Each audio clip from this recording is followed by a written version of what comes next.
હવે જોઈએ પંચમઢી જેવાવરણ આરક્ષિત વિસ્તાર। જેવાવરણ આરક્ષિતની વ્યાખ્યા આપણે ભણી ગયા છીએ। ફરીથી જોઈએ કે વન્યજીવો તેમજ વિસ્તારના આદિવાસીઓના પારંપરિક રીતે જીવન નિર્વાહના હેતુ માટે સુરક્ષિત વિસ્તારોને જેવાવરણ આરક્ષિત વિસ્તાર કહેવાય છે। પંચમઢી જેવાવરણ આરક્ષિત વિસ્તારમાં સાતપુડા નામનું એક રાષ્ટ્રીય ઉદ્યાન તથા બોરી તેમજ પંચમઢી નામના બે પ્રાણી અભયારણ્યો આવેલા છે। એટલે સાતપુડા નામનો રાષ્ટ્રીય ઉદ્યાન, તો રાષ્ટ્રીય ઉદ્યાન કોને કહેવાય તમને ખ્યાલ છે? બોરી તેમજ પંચમઢી નામના બે પ્રાણી અભયારણ્ય। તો અભયારણ્ય શું છે એ પણ તમને ખ્યાલ છે। તમે પંચમઢીનો જે નકશો દેખાય છે તમને, તેમાં રાષ્ટ્રીય ઉદ્યાન અને અભયારણ્ય તમે જોઈ શકો છો। પંચમઢી આરક્ષિત વિસ્તારની વનસ્પતિ સૃષ્ટિઓ કઈ કઈ છે? તો કે ત્યાં સાલ, શાગ, આંબો, જાંબુ, હંસરાજ, અર્જુન આ વનસ્પતિ સૃષ્ટિઓ છે। જ્યારે પ્રાણી સૃષ્ટિની ચર્ચા કરીએ એટલે કે પંચમઢી વિસ્તારમાં જોવા મળતી પ્રાણી સૃષ્ટિ, તો ચિંકારા, નીલગાય, બાર્કિંગ ડિયર, ચિત્તલ, દીપડો, જંગલી કૂતરો, વરુ આ બધી ત્યાંની પ્રાણી સૃષ્ટિ છે। અને પંચમઢી વિસ્તારની સ્થાનિક જાતિઓ, તો પહેલાં આપણે સ્થાનિક જાતિ એટલે શું જોઈએ? તો સ્થાનિક જાતિ એટલે કે કોઈ એક ક્ષેત્રમાં વિશિષ્ટ રૂપે જોવા મળતી વનસ્પતિ કે પ્રાણીઓની જાતિને સ્થાનિક જાતિઓ કહેવાય છે, બીજે ક્યાંય જોવા મળતી ન હોય। તો તેવી કઈ છે પંચમઢીની સ્થાનિક જાતિઓ કઈ છે? તો કે સાલ અને જંગલી આંબો, અને પ્રાણીઓમાં જોઈએ તો જંગલી બળદ અને ઉડતી ખિસકોલી આ છે પંચમઢી વિસ્તારની સ્થાનિક જાતિઓ। હવે જાતિ એટલે શું? શબ્દ આવ્યો છે આપણે સ્થાનિક જાતિ, તો આપણે જાતિ વિશે પણ અભ્યાસ કરીએ। જાતિ એટલે કે એકબીજા સાથે આંતરપ્રજનન કરવા માટે સક્ષમ સજીવોની વસ્તીનો સમૂહ। એક જાતિના સભ્યો છે એ માત્ર પોતાની જ જાતિ સાથે પ્રજનનક્ષમ સંતતિનું નિર્માણ કરી શકે છે। આ થઈ સ્થાનિક જાતિઓની ચર્ચા। હવે જોઈએ આપણે વન્ય પ્રાણી અભયારણ્ય। તો અભયારણ્ય શું છે એની વ્યાખ્યા આપણે એક વખત જોઈ લીધી છે। હવે આપણે જોઈએ વન્ય પ્રાણી અભયારણ્ય। તો વન્ય પ્રાણી અભયારણ્ય એટલે કે વન્ય પ્રાણીઓ સુરક્ષિત તેમજ સંરક્ષિત રહે તેવો કેટલોક વિસ્તાર। હવે તમને સ્પષ્ટ થશે કે આવું સાલું અભયારણ્ય કરવાની શું જરૂર છે? જંગલોમાં તો ઓલરેડી પ્રાણીઓ અને વનસ્પતિઓ સુરક્ષિત અને સંરક્ષિત હોય। તો એનો જવાબ ના છે। કેટલાક અસામાજિક તત્વો છે તે જંગલમાં વસતા પ્રાણી અને વનસ્પતિને નુકસાન કરે છે। આવું ન થાય તે માટે કેટલાક રાષ્ટ્રીય ઉદ્યાન સ્થાપવામાં આવ્યા છે, કેટલાકને અભયારણ્ય તરીકે જાહેર કરવામાં આવેલા છે, કેટલાકને જૈવ વિવિધતા વિસ્તાર, જેવાવરણ આરક્ષિત વિસ્તાર પણ જાહેર કરવામાં આવેલ છે।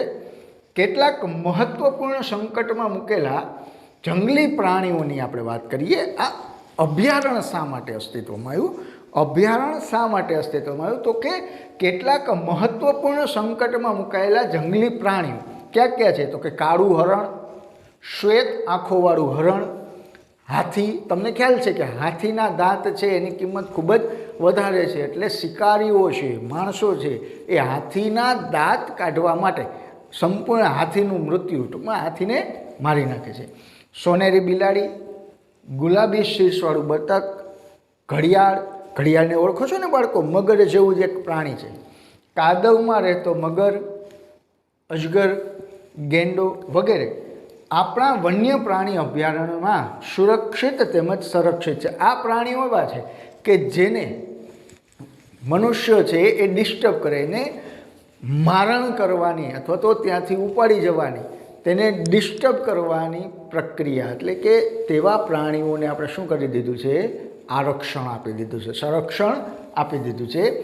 ભારતીય અભયારણ્યની વાત કરીએ આપણે। ભારતીય અભયારણ્યમાં ક્યાં ક્યાં આવે છે? તો કે મોટા સપાટ જંગલો છે, પહાડી જંગલો છે, મોટી નદીઓના મુખ ત્રિકોણ પ્રદેશની જાળીવાળી જમીન છે અથવા તો જાળી વિસ્તાર છે।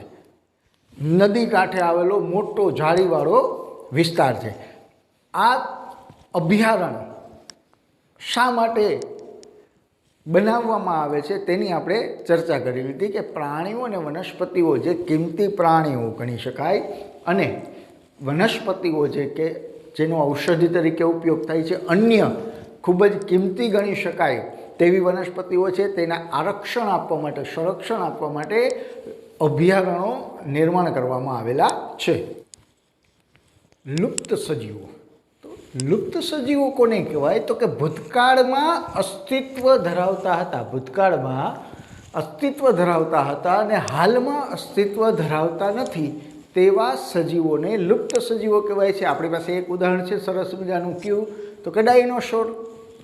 નાના પ્રાણીઓ જેવા કે સાપ, દેડકો, ગરોળી, ચામાચીડિયું, ઘુવડ આ વગેરે છે, આ જાતિઓ છે, આ પ્રાણીઓ છે, લુપ્ત થવાનો ભય રહેલો છે. તેટલા માટે અમુક વિસ્તારને રાષ્ટ્રીય ઉદ્યાન જાહેર કરેલા છે. એમાં આપણે ભણવાનું છે સાતપુડા રાષ્ટ્રીય ઉદ્યાન. કયું ભણવાનું છે? સાતપુડા રાષ્ટ્રીય ઉદ્યાન. સાતપુડા રાષ્ટ્રીય ઉદ્યાન છે ભારતનું પ્રથમ આરક્ષિત જંગલ છે. આ જંગલમાં ઉચ્ચ પ્રકારના શાક જોવા મળે છે. તેમાં ગુફાઓ આવેલ છે, જેમાંની 55 જેટલી ગુફાઓને, કેટલી? 55 જેટલી ગુફાઓની તો ઓળખ થઈ ચૂકી છે. આ ગુફાઓ છે પથ્થરની બનેલી છે. પથ્થરની આ ગુફાઓમાં ચિત્રકામ જોવા મળે છે. આ કલાકૃતિમાં જે ચિત્રકામ જોવા મળે છે તેમાં શું છે? તો કે પ્રાણી તેમજ મનુષ્યના લડતા, શિકાર કરતા, નૃત્ય કરતા તેમજ વાદ્ય યંત્રો વગાડતા દર્શાવવામાં આવેલા છે. આવા ચિત્રો જોવા મળે છે. ગુફાઓ આ જંગલમાં મનુષ્યની ગતિવિધિની પ્રાગ ઐતિહાસિક સાબિતી આપેલી છે. એટલે કે વર્ષો પહેલાં આ જંગલમાં મનુષ્ય છે એની આવન જાવન થતી હતી. આ ગુફાઓ દ્વારા તે ખબર પડે છે. તે આપણને આદિમાનવના જીવનનો ખ્યાલ આપે છે, કારણ કે તેમાં ચિત્ર દર્શાવેલા છે, મનુષ્યના ચિત્ર દર્શાવેલા છે. એટલે એ મનુષ્યના ચિત્રો છે એ પ્રાણીઓ સાથે લડતા, નૃત્ય કરતા, દેખાવમાં કેવા હતા. એટલે કે આદિમાનવ સમયગાળામાં આ જંગલોમાં મનુષ્યની આવન જાવન હતી. હવે આપણે આવીએ છીએ પ્રોજેક્ટ ટાઈગર શું છે એ જોઈએ. પ્રોજેક્ટ ટાઈગર, અહીંયા આપણે જે વાત કરી કઈ લુપ્ત સજીવો, તો તેની સાથે સંકળાયેલો છે પ્રોજેક્ટ ટાઈગર. સરકાર દ્વારા વાઘના સંરક્ષણ દ્વારા વાઘની વસ્તીની જાળવણી કરવાના હેતુથી જે યોજના અમલમાં મૂકવામાં આવેલી હતી તે યોજનાને શું કહેવાય છે? Project tiger. શા માટે પ્રોજેક્ટ ટાઈગર છે એ કરવામાં? તો કે આપણે જોઈએ છીએ કે સમય જતાં વાઘની સંખ્યામાં ઘટાડો થતો જોવા મળે છે. એટલે વાઘની જાતિ છે એ લુપ્ત થવાને આરે હતી, જેને કહેવાય નાશપ્રાય જાતિ. આ નાશપ્રાય જાતિ કે જે હાલમાં છે અને સમય જતાં તેનો નાશ થાય છે. વાઘની સંખ્યામાં ઘટાડાને રોકવા માટે સરકાર દ્વારા કેનું નિર્માણ કરવામાં આવ્યું? તો પ્રોજેક્ટ ટાઈગરનું. અને જેને કારણે લાભ પણ થયેલા છે, વાઘની સંખ્યામાં વધારો થતો જાય છે. હવે જોઈએ નાશપ્રાય જાતિ, તો કે જે જાતિના સજીવોની સંખ્યા એક નિર્ધારિત સીમાથી ઓછી થઈ જાય અને પછી તે લુપ્ત થઈ શકે ત્યાં સુધી પહોંચી જાય, તેને કેવી કહેવાય? નાશપ્રાય જાતિ. તો હાલના સમયમાં એવી કઈ જાતિઓ છે? તો કે જંગલી ભેંસ અને સાબર. આ બે જાતિઓ છે કેવી છે? નાશપ્રાય જાતિ છે. હવે આ બધું શું કામ અને શા કારણોથી પ્રોજેક્ટ ટાઈગર શા માટે આવે છે? ઉદ્યાન શા માટે તૈયાર કરવામાં આવે છે? તો કે તેના માટે જવાબદાર છે નિવસન તંત્ર. શું જવાબદાર છે? આપણું નિવસન તંત્ર. તો નિવસન તંત્રનું નિર્માણ કોણ કરે છે એ આપણે જાણી લઈએ એટલે આપણને સમજાઈ જશે કે કોઈ વિસ્તારના જૈવ ઘટકો જેવા કે વનસ્પતિઓ, પ્રાણીઓ, સૂક્ષ્મજીવ અને અજૈવિક ઘટકોમાં કોણ આવે? તો કે વાતાવરણ, ભૂમિ, નદીના મુખ ત્રિકોણ પ્રદેશો સંયુક્ત રૂપે છે નિવસન તંત્રનું નિર્માણ કરે છે. પણ આમાંના કોઈ પણ ભાગને નુકસાન પહોંચે અથવા તો તે ભાગ ત્યાંથી નષ્ટ થાય તો નિવસન તંત્ર છે એ ખોરવાઈ જાય. ત્યાંનું નિવસન તંત્ર શું થઈ જાય? ખોરવાઈ જાય. એટલા માટે જુદા જુદા વિસ્તારના સ્થાનિક જે સજીવો છે તેની જાળવણી માટે અભયારણ્ય, રાષ્ટ્રીય ઉદ્યાન, જૈવ આરક્ષિત વિસ્તાર આવા નિર્માણ કરવામાં આવેલ છે. નાશપ્રાય જાતિઓની તમારે યાદી જોતી હોય તો તે યાદી છે એ રેડ ડેટા બુક નામમાંથી મળે છે. રેડ ડેટા બુકનું નામ શું છે? Red data book. આ રેડ ડેટા બુકને સમયે સમયે શું કરવામાં આવે છે? નવી પ્રિન્ટેડ કરવામાં આવે છે. એટલે કે નાશપ્રાય જાતિઓ તેમાં ઉમેરવામાં આવે છે. હવે જોઈએ સ્થળાંતર. તો સ્થળાંતર એટલે શું? તો કે એક જગ્યાએથી બીજી જગ્યાએ જવું. કેટલાક પક્ષીની જાતિ છે પ્રત્યેક વર્ષે તેમના મૂળ નિવાસથી વાતાવરણીય બદલાવને કારણે અન્ય અનુકૂળ વસવાટમાં ઉડી જાય છે. આપણે પણ જોઈએ છીએ કે જામનગર જેવા વિસ્તારમાં તળાવ પાસે દર વર્ષે એક નિશ્ચિત સમયે અમુક પક્ષીઓની જાતિઓ ત્યાં આવે છે વસવાટ કરવા. ઠંડી સામે બચવા માટે અને ઈંડા મૂકવા માટે પક્ષીઓ શું કરે છે? તો કે સ્થળાંતર કરે છે. શું કરે છે? સ્થળાંતર. ફરીથી યોગ્ય સમયે તે પોતાના મૂળ નિવાસસ્થાને પહોંચી જાય છે. હવે આપણે જોઈએ કાગળ તરફ જઈએ. કાગળના રિસાયકલિંગની આવશ્યકતા. તો ખાસ બાળકો, તમે કાગળ વાપરો છો?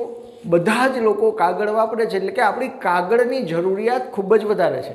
કાગળ આપણા રોજિંદી જીવનશૈલીમાં ઉપયોગી ઉત્પાદન છે. પણ હા, તમને એક ખ્યાલ છે કે કાગળ ઉત્પાદનમાં મુખ્ય વસ્તુ તરીકે કોણ છે? તો કે વનસ્પતિ છે. શું છે? વનસ્પતિ. 1 ટન કાગળ પ્રાપ્ત કરવા માટે 17 કેટલા? 17 પૂર્ણ વિકસિત વૃક્ષોને કાપવામાં આવે છે. કાગળના વપરાશમાં વધારો વન કટાઈને ઉત્તેજે છે. માની લઈએ કે 1 ટન કાગળની અત્યારે આપણે રોજની જરૂરિયાત છે, તો રોજ કેટલા વૃક્ષોને કાપવા પડે? 17 વૃક્ષોને. તો જેમ કાગળની જરૂરિયાત વધતી જશે તેમ અહીંયા વૃક્ષોની સંખ્યા પણ વધતી જશે. એટલે વન કટાઈ અસ્તિત્વમાં આવશે. શું આવશે? વન કટાઈ. ઉપયોગ માટેના કાગળને પાછી આ પણ એક ખાસિયત છે કે કાગળ છે એક વખત વનસ્પતિમાંથી નિર્માણ પામે એ કાગળને 5 થી 7 વખત રિસાયકલિંગ કરી શકાય છે. એટલે કે ફરીથી તેને ઉપયોગમાં લઈ શકાય છે. વિદ્યાર્થી એક દિવસમાં માત્ર એક જ કાગળની બચત કરે તો અનેક વૃક્ષો છે પ્રતિ વર્ષ શું થાય? બચાવી શકાય છે.